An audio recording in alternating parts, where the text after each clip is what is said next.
over 12,000 spring Chinook have come over Granite Dam so far in just the last 4 days.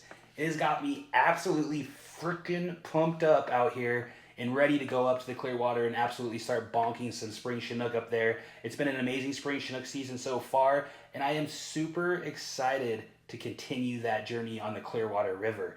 Now, with that being said, the flows of the river have been a little high over the last 4 days, guys. I just got back from a trip up there with my family. We actually went yesterday. We left at 2:30 in the morning to get there by daylight. Still got there about 30 minutes after daylight, and we were faced with heavy flows. Yes, we knew that there was going to be heavy flows. We were checking the flow chart online. We just didn't think they were going to be as heavy as they were. And I know this coming week, they're going to be releasing about a foot from Door Shack daily. And so that river is on the rise, guys. And what does that mean for spring Chinook fishing? Although it is tough for plunking like we did, we only lasted about 3 hours out there. We were plunking on the side of the river.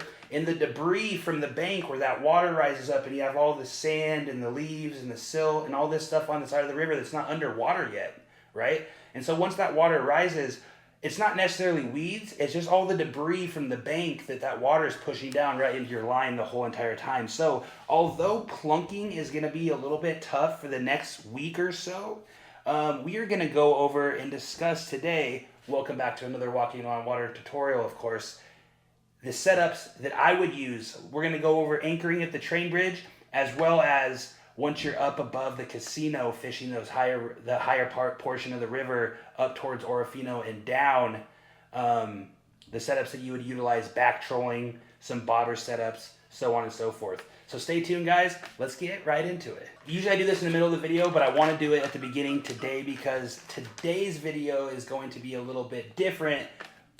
We are going to give away 2 of the most amazing short bus 11-inch Super Series flasher, full throttle and masturbator by Short Bus. We're going to give these away in this video today. So all you have to do is look at the bottom of the video, see the exact date the video is posted. In 2 weeks from now, we are going to give these 2 flashers away. I know 2 weeks seems like a long time, but there are a lot of 11-inch Super Series fisheries that are about to take effect on the upper Columbia River that you will be able to utilize these things on.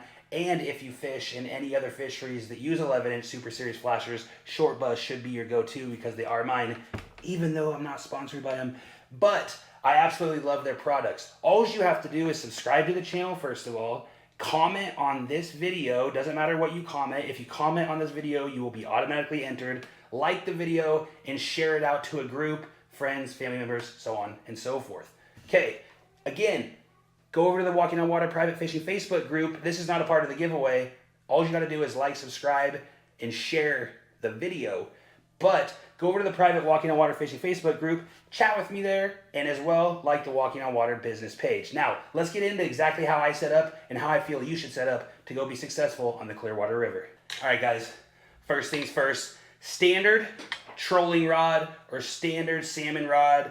I like the inline reels Okuma Cold Water. The rod itself is a medium heavy action rod. My Uncle Brad actually had this custom made, says Walking on Water on it.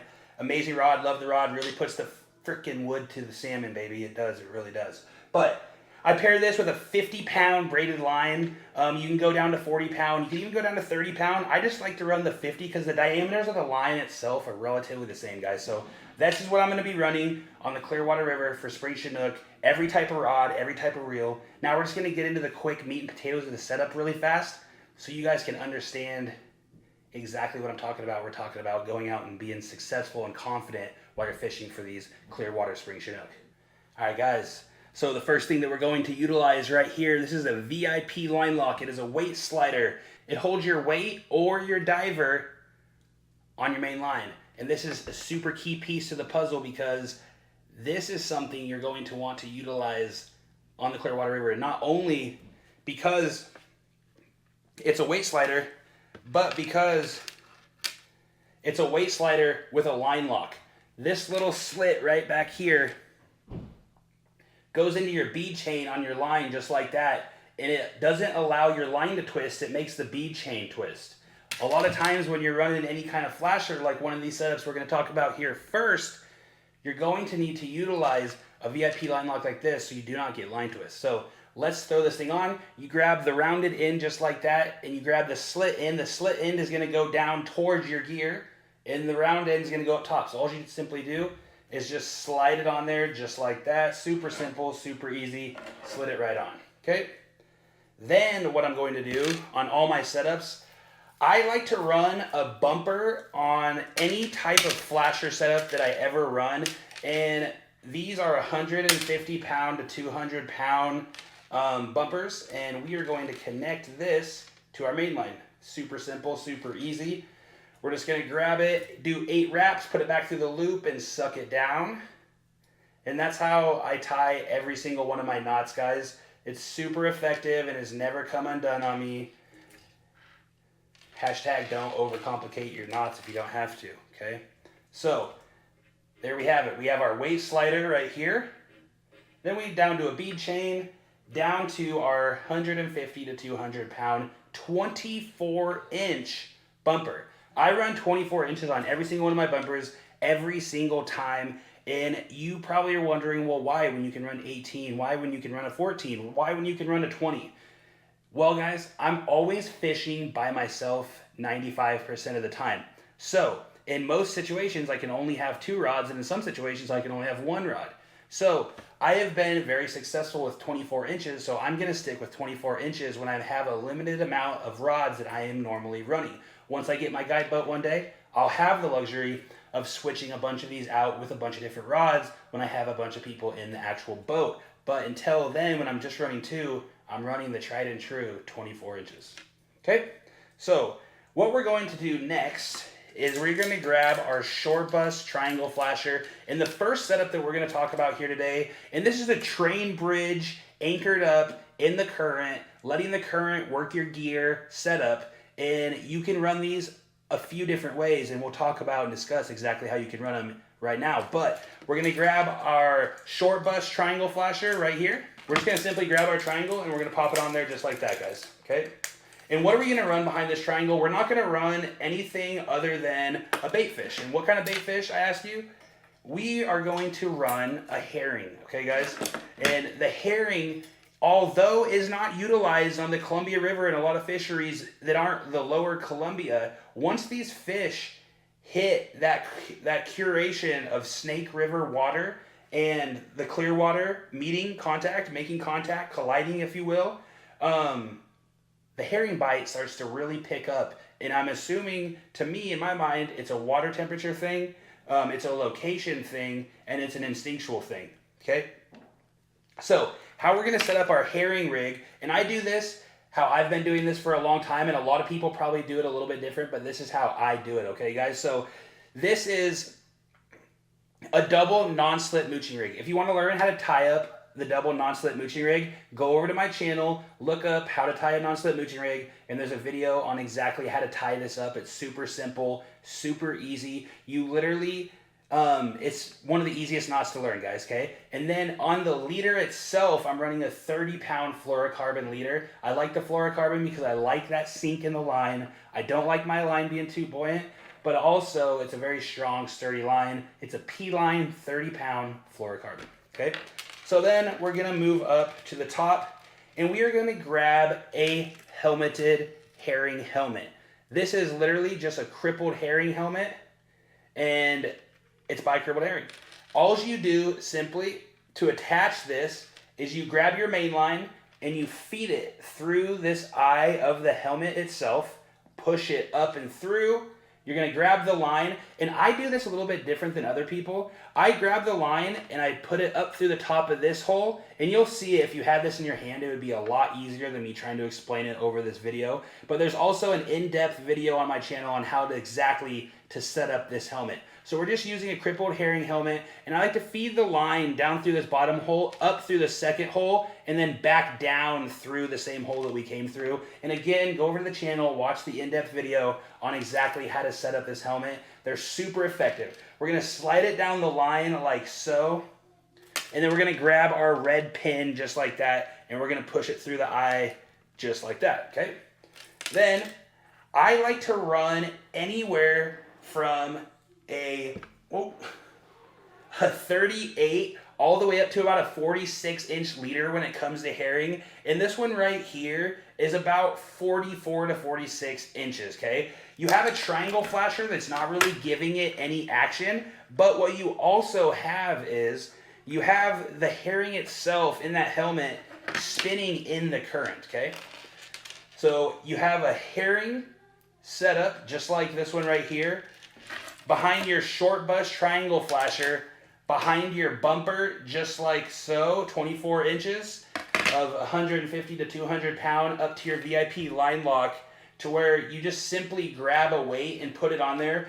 And how you're going to deploy this gear, guys, you set your herring in there, you set your flasher in the water, and you're looking for that nice, slow, methodical spin. You don't really want it whipping like that, super fast in the water. You want a nice, slow, dying bait fish. So now, how you're going to tune your herring to the current, because it's not you trolling, right? You can't just slow down to get that herring to spin right, because that water's flowing at what it's flowing at, and you can't change that. You're anchored up, the water's doing its thing. So what you're going to do is you're simply just going to adjust the herring itself. And so when you get your herring locked in, you get your herring locked into the helmet, all you got to simply do is either push it to tighten up that spin to give that herring more of a bend, or just pull it back out a little bit to flatten that herring out so you guys can tune your herring just like that.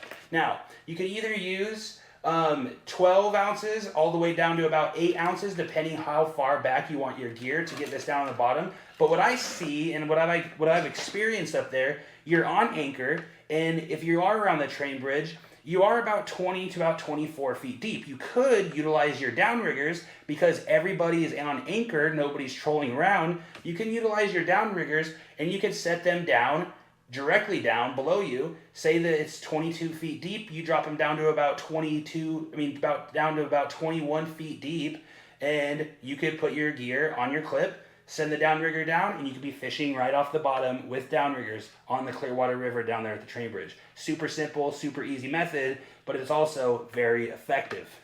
Now, let's also talk about how you're gonna set up your weight really quick. All right, guys, so now this is purely for video purposes. This is a triangle weight that I was using for plunking just the other day, and this is about a 15-pound leader on it, just as a breakaway line, just in case I get hooked up. But the reason why I'm showing you this is about a foot long leader right here, and AKA it's called a dropper for your weight, okay?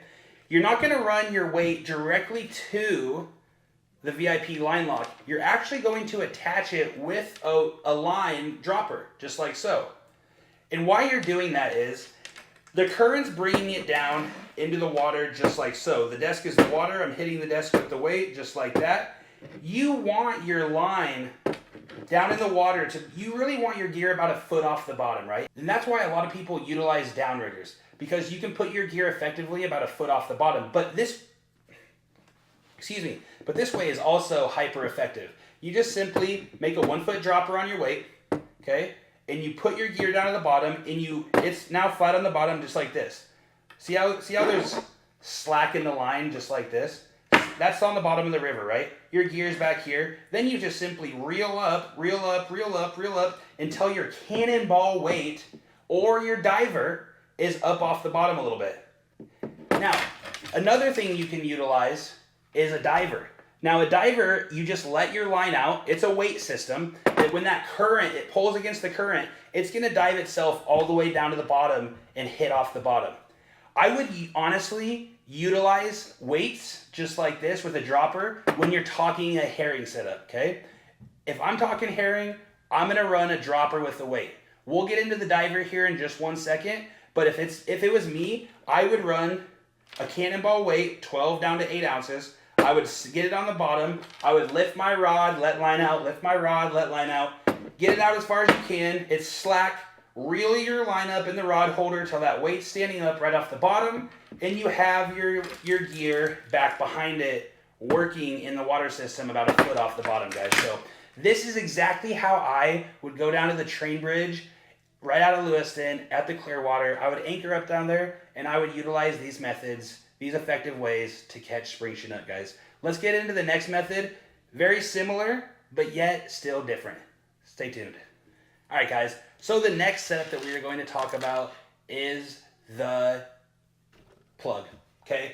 The other most effective technique to fish down at the train bridge is in my opinion, the Brad's killer fish. And this is a K14 battle-tested K14s right here. A lot of people run K15s. In my mind, the K16s are a little big for the spring Chinook, but nevertheless, they still catch a lot of fish, guys. A very versatile, very easy to use bait that if you don't really understand what people are talking about with tuning, so on and so forth, we're going to discuss that right now, guys. So let's get into it. How you're going to set this up is we're simply going to grab a 30-pound leader. Okay, we got 30-pound leader right here. I like to run the same for my plugs as I do my herring. I like to anywhere from about a 36 up to about a 46-inch leader on the plug itself. And I like to run them with a duo lock snap. And why I like to run them with a duo lock snap, not only can you reach up on the duo lock and you can tune it with the duo lock, it just makes tuning and keeping it in that tune position a lot easier for me, okay? And so I just simply tie it onto my leader right here with the 8-wrap method, like we did on the herring setup.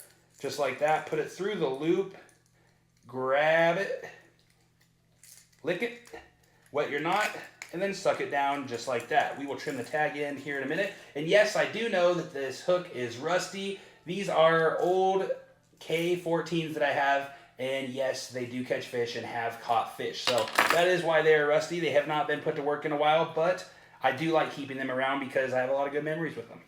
So we have our leader, and then we're just going to simply attach it to our main line just like so, guys. We're going to attach it to our main line, same knot, quick wraps, put it through the hole, wet the knot, and then we're going to tighten it down just like that. Super simple, super easy, okay? And that's how we're going to really set up our K14 or 15 just like this, okay? So then, let's talk about the weighting system really quick. We could throw back on a cannonball weight just like this. I would go with about a 12 to make sure that thing stays right there on the bottom. And you can run it attached to there just like this, okay? Just like we had the herring set up. Again, you would want to reel up until it's tight just like that. Or you could run it off your downriggers. But a very effective way for spreading out rods if you are fishing with a lot of people are divers, okay? You can buy the big divers where you just simply let line out. I'll post a picture of the diver right here, guys, in the video. I'll post it right here, right above me, okay? And because I don't actually have any on hand with me right now, unfortunately. And so you just simply let the line out 20 feet, 20, however deep it is, and that diver is going to use that current to dive itself all the way on the bottom. And what that diver is going to do on the bottom, look at my hand as the diver. It's going to sit there and dive itself right into the bottom, okay? Not only providing the faintest action to your plug, but also keeping this thing right there in the strike zone right in front of those fish, okay? So your diver's down here pulling, and your plug's right up here working in the water system right up off the bottom where those spring Chinook like to travel. Again, it's a salmon, it's a fish, current coming down. They don't like to be up in the middle too much with that current because that's not the path of least resistance. The path of least resistance instinctually is embedded in these fish's minds, and that's why they take that path, because it's easier for them to traverse the river for such a long distance, okay? Now, we have our K14, and we're going to talk about tuning for just 1 second. You see this screw up here?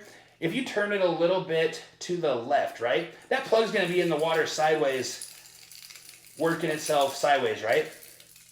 See how it's not flat like this, how you want it to be? It's in the water sideways, okay? It's working off to one side, right? It's pulling this way, it's pulling this way, it's pulling this way, and it's working sideways. That is not what you're looking for when you're talking about tuning a plug. So we're going to turn that thing back to as straight as possible, get it nice and tuned up. You want that thing working in the water perfectly straight behind your leader just like this, okay? If it's off to one side or pulling to this side or pulling to this side, you simply adjust the screw the other way. And that's why I like these duo snaps right here, so I can just pinch up on the duo snap and turn it one way just like that. Got it tuned up a little bit, and now we're working straight in the water. We're not off to this side, we're not off to this side, we're perfectly straight working in the water, okay? That's what tuning a plug is. Now, let's get down to the last little part of this setup that's going to allow you to catch fish. We're going to talk about the bait really fast. Tuna in oil is a go-to. All you need to buy is the little magic thread. Magic thread, if you don't know, is an elastic little thread that you wrap around your plug, turn it upside down, put your tuna on, put your tuna on, put your tuna on, take your magic thread, wrap, wrap, wrap, wrap, wrap, wrap, do a half hitch, pull it off, and your tuna is right here on the bottom. Tuna's super easy to use. You don't have to keep it cold. It stays in a can. You can have a bunch of cans on your boat. You simply undo it with a can opener and you have tuna. Another effective method is tuna belly. You get the belly of some tuna and you just fillet it out. You pop it on there. Again, magic thread, magic thread, magic thread, magic thread, half hitch, pull it off, you're done. Another effective method is a herring. Take herring, since we're already fishing with herring with our short bust triangle flashers, you could just brine up some extra herring, turn it upside down so the meat side is showing and the skin side is down on the plug itself. Magic thread, magic thread, magic thread, magic thread, half hitch, done. Make sure though that when you are baiting this, no matter what, that you don't have bait hanging over the edge of this plug. You want your bait to be nice and square, even shaped to the plug itself and wrapped in a very perfectionist-esque type way. So that is exactly how I would bait up a plug for the train bridge if you were anchored up at the train bridge on the Clearwater River. These are the two most effective methods to go into for here. I won't say much else on this topic, but now we're going to go into a little bit above the train bridge and another effective way to target these fish and a fun way to target these fish, and it's called back trolling. If you're wondering what back trolling actually is, it's the method where you turn your boat upriver and you are simply out the back of your boat guiding the baits and lures down the channel of the river that you're trying to fish through these holes, and let's go in a little bit on how to do that. Now, with back trolling, what's super important in my mind, because we're not back bouncing, right? We're not using a little cannonball weight to back bounce your eggs or your bait down the river, but we can talk about that as well. But a diver method with a diver on here is going to be essential for back trolling, because no matter what, as that current pulls against that diver that's diving down and you're backing your boat down the river just like this, and that diver is down here diving, keeping your bait up behind it, it's going to walk your bait down the river. So let's get into the whole aspect of back trolling. Your boat's faced upriver, you have your kicker motor or your main motor, and you put it in forward.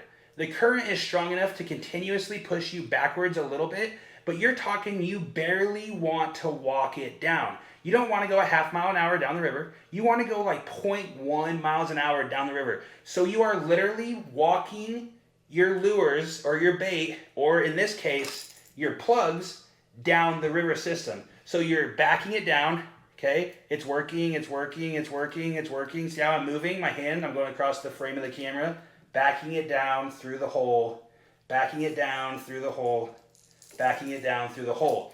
And once you complete your drift, you reel everything in and you go back up. Now that you understand a little bit of what back bouncing is, let's go over the meat and potatoes of the setup. And it's really the setup that we just set up for the train bridge, except for you're not anchored, you're just walking it like a dog down the river, aka back trolling down the river, okay? So you have your diver on a 1 foot dropper, just like this, or an 8-inch dropper, that's fine too. You have anywhere from a 36 to a 46-inch leader, and you have your K14 or your K15 down the leader just like so. And that is the whole entire setup, guys. Instead of a weight, you have the diver, and I'll put it right here if you want to see that diver one more time.